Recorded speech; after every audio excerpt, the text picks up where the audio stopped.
কৃষি বিষয়ে আপনাদের অবগত করবার জন্য আজকে গণমুক্তি পরিষদের কেন্দ্রীয় কমিটির তরফ থেকে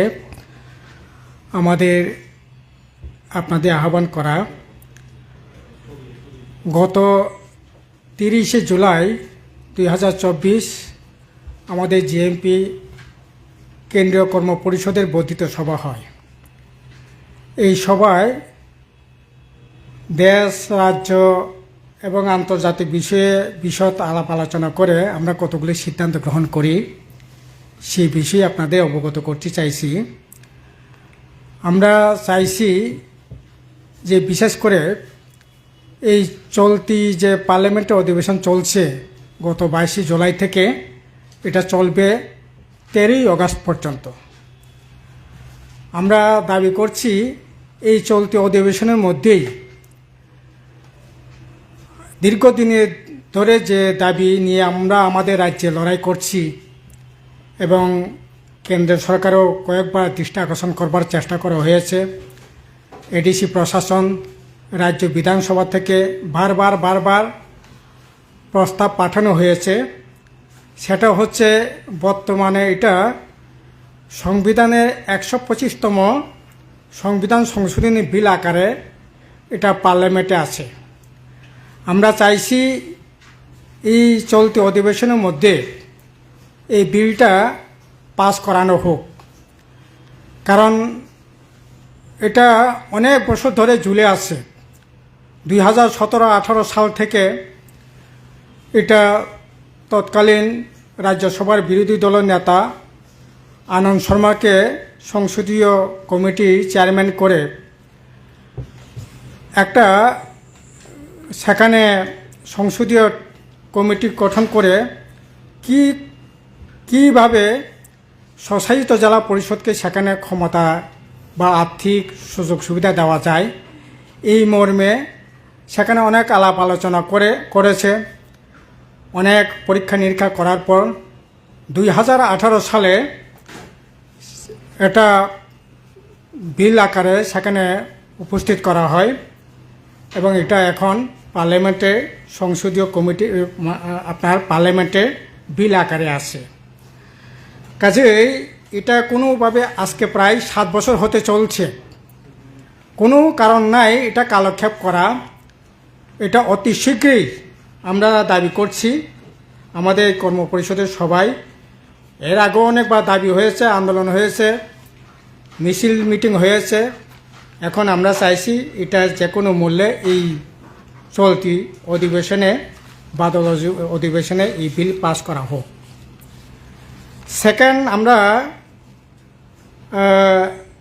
আমাদের সিদ্ধান্ত হয়েছে যেটা আগামী 9ই আগস্ট এই মাসের আন্তর্জাতিক আপনার আদিবাসী দিবস গোটা দুনিয়াতেই হয়। এটা আমাদের দেশেও হবে, রাজ্যেও হবে। আমরা এটাকে অত্যন্ত গুরুত্ব সহকারে আমরা এটাকে এবারও প্রতিপালন করব, প্রত্যেক বছর নাই।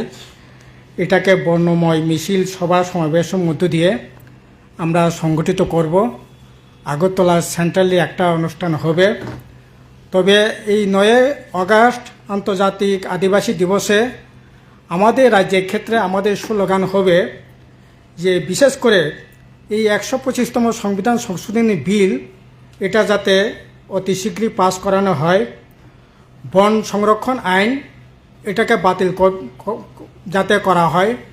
আপনারা জানেন 2023-এ এনডিএ গভর্নমেন্ট নরেন্দ্র মোদী সরকার 2005 সালের বন অধিকার আইন এটাকে সংশোধনী করে ইন্টারন্যাশনাল আন্তর্জাতিক বর্ডার এলাকা থেকে 100 কিলোমিটার দূরবর্তী এলাকায় যে সমস্ত বন এলাকা আছে এবং যারা ইতিমধ্যে পাট্টায় পেয়েছে, এখন ওই সংশোধনী আইনে বলা হয়েছে যে ইন্টারন্যাশনাল বর্ডার এলাকা থেকে 100 কিলোমিটার মধ্যে যে সমস্ত বন আইন আছে এটা কার্যকরী করা চলবে না, কার্যকরী হবে না।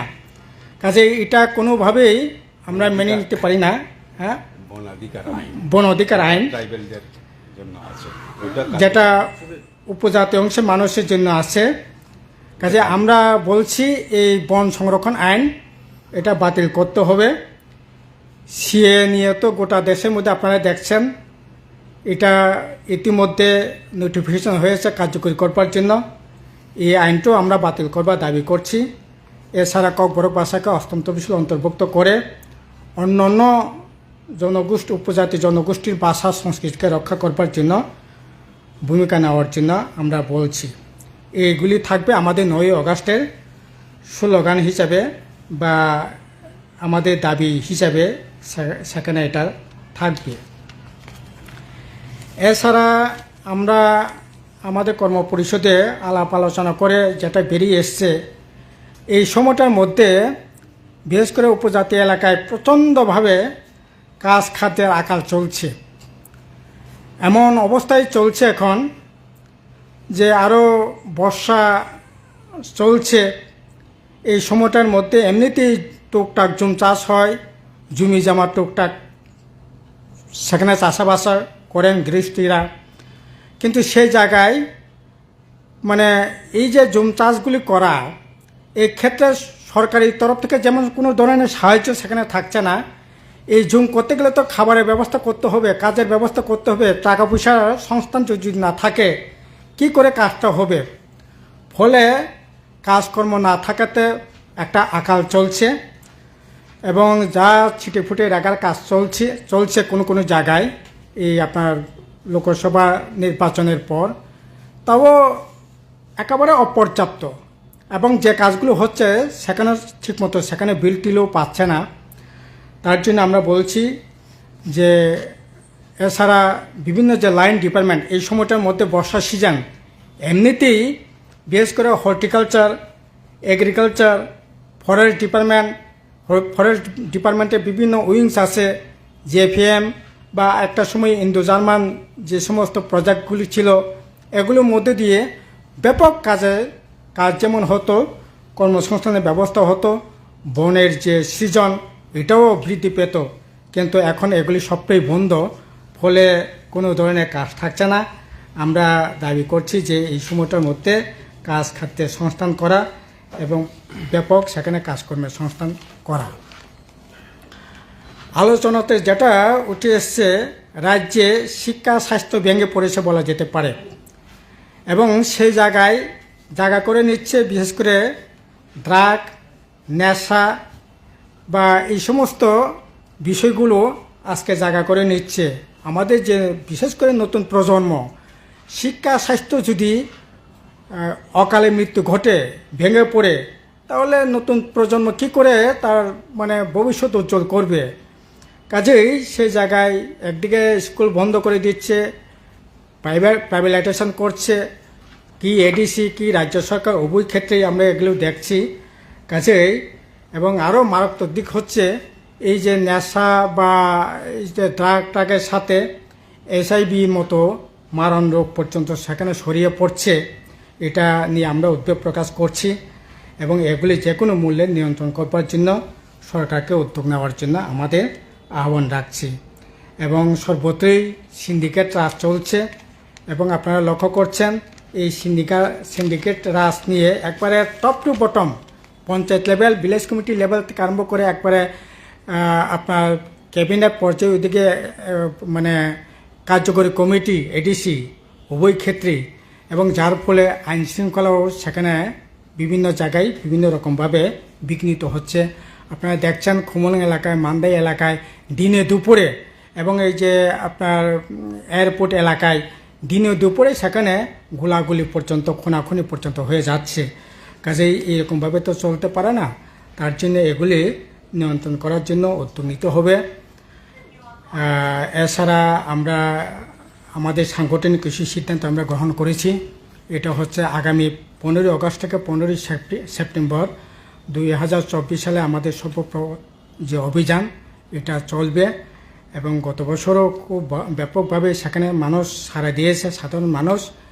এবারও আমরা আশা করছি মানুষ সাড়া দিবে এবং আমাদের সাংগঠনিক যে কর্মসূচি সভ্য সংগ্রহে এটা চলবে।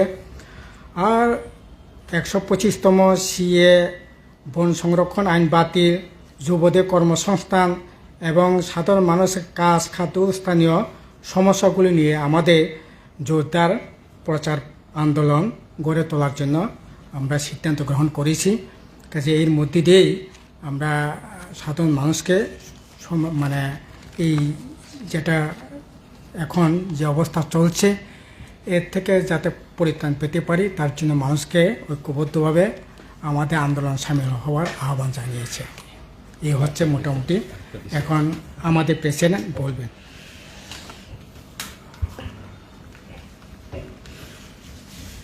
মিটিংয়ে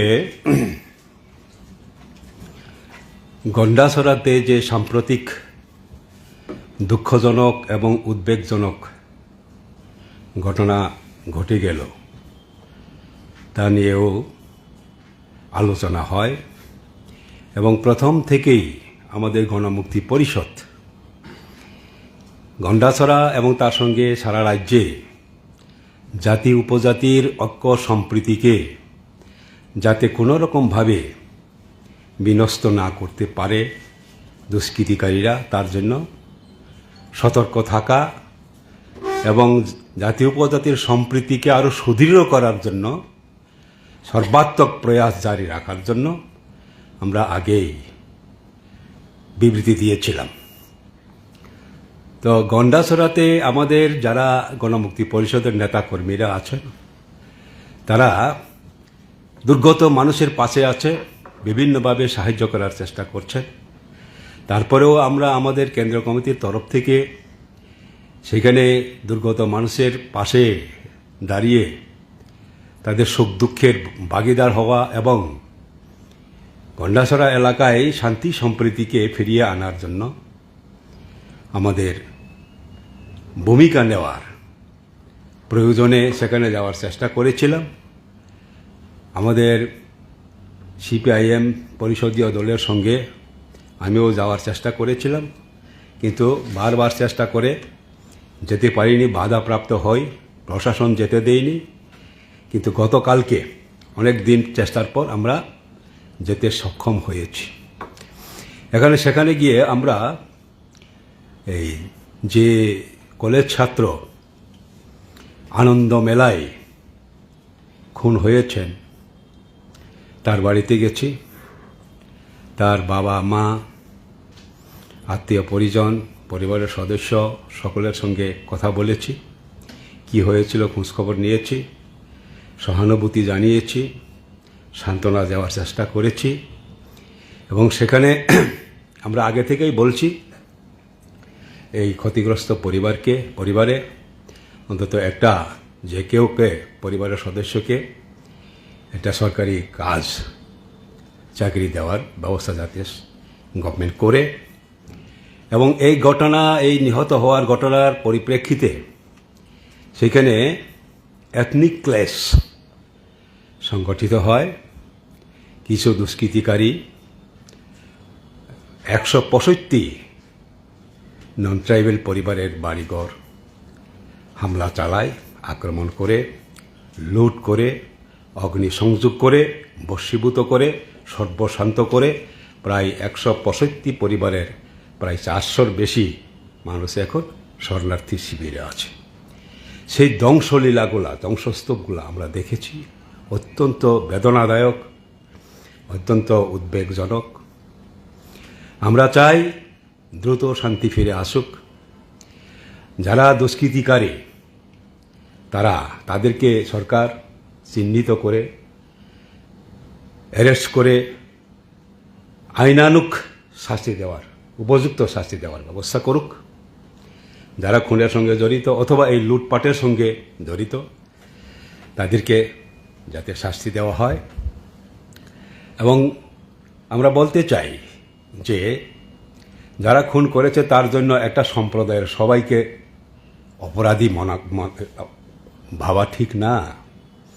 আবার যারা অগ্নিসংযোগ করেছে কিছু দুষ্কৃতিকারী ট্রাইবেল, তার জন্য সমগ্র ট্রাইবেলকে দায়ী করা কোনো রকমভাবেই ঠিক না।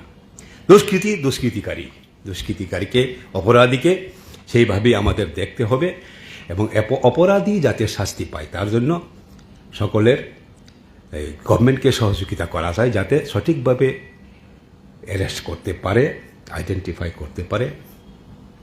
এবং আমরা দাবি করছি যারা ক্ষতিগ্রস্ত হয়েছে তাদের পুরা এই ক্ষতিপূরণের ব্যবস্থা যাতে হয় এবং প্রপার রিহ্যাবিলিটেশন মানে যে এলাকাগুলিতে ঘরবাড়ি এখন নাই, কিন্তু জমি তো আছে, মাটি তো আছে, সেখানে আবার ফিরে যেতে হবে আমাদের।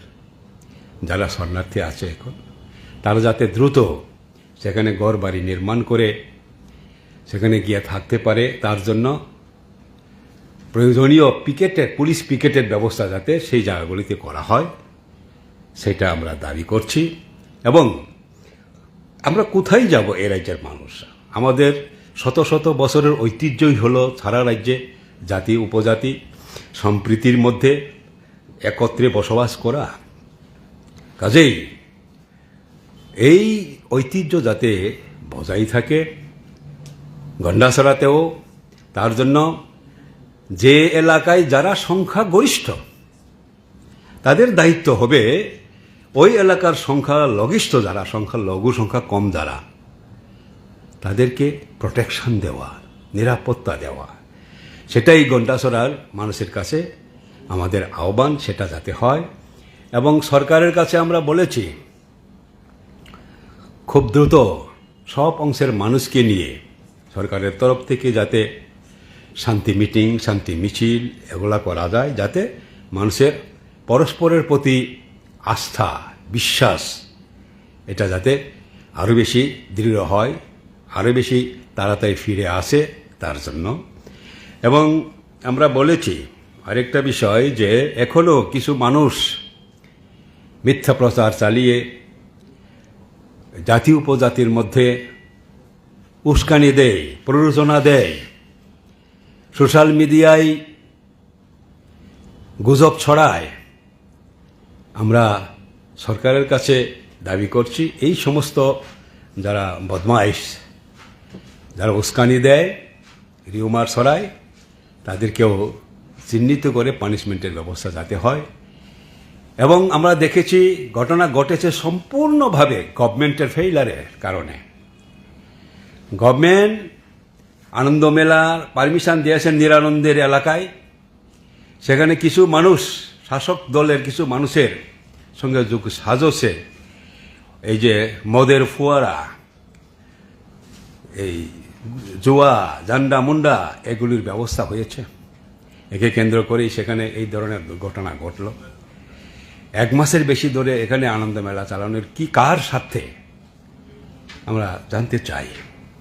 এবং 7 তারিখে ঘটনা মারামারির, 12 তারিখে পরমেশ্বর রিয়াং এই যে ছেলেটা কলেজ ছাত্র মারা যায়। তারপরে 7 তারিখ থেকে একটা অংশের দুষ্কৃতিকারীরা এটাকে সাম্প্রদায়িক লাইনে ডাইভার্ট করার চেষ্টা করছিল। প্রশাসন সঠিকভাবে পদক্ষেপ নিলে এই ধরনের ঘটনা এড়ানো যেত, কিন্তু প্রশাসন রিলাক্টেন্ট ছিল, প্রশাসন সম্পূর্ণ ব্যর্থ। তার জন্য প্রশাসনের এই ব্যর্থতাকে আমরা নিন্দা করি। এবং এই ব্যর্থতাকে আড়ালের জন্যই তারা এতদিন, আমরা বুঝতে পারছি সেখানে বিরোধী দলের নেতাদের, প্রতিনিধিদের সেখানে যেতে দিতে চাইনি, গভর্নমেন্ট বাধা দিয়েছিল। তো কাজেই আমরা গভর্নমেন্টকে বলবো এই ধরনের উদাসীন্য না, জাতি উপজাতি সম্প্রীতি রক্ষার ক্ষেত্রে কোনো পলিটিক্স না, আমরা সর্বদা জাতি উপজাতির একতা ঐক্য রক্ষা করাকে অগ্রাধিকার দেই। গভর্নমেন্টকে আমরা সহযোগিতা করতে প্রস্তুত সমস্ত দিক থেকেই, যাতে রাজ্যের শান্তি সম্প্রীতি কোনো রকমভাবে বিঘ্নিত না হয়। শান্তি সম্প্রীতি বিঘ্নিত হলে কোনো রকমভাবে উন্নয়ন কারো পক্ষেই উন্নয়ন করা সম্ভব না। সেই কারণেই আমরা চাই সকল অংশের মানুষের কাছে, সরকারের কাছে শান্তি সম্প্রীতি রক্ষার জন্য আরও সিরিয়াস যাতে সরকারের পদক্ষেপ থাকে। এটাই আমরা গণমুক্তি পরিষদের মিটিংয়ে আমাদের অভিমত ব্যক্ত করেছি।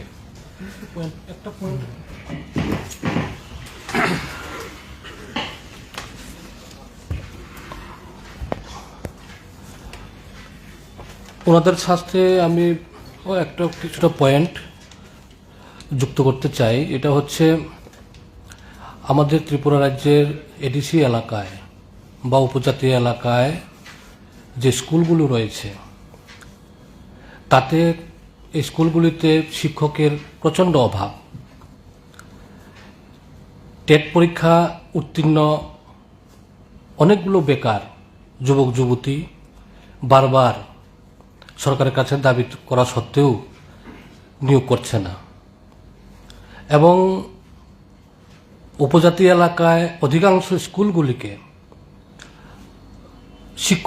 ছাত্র স্বল্পতার কারণ দেখিয়ে বন্ধ করে দিচ্ছে।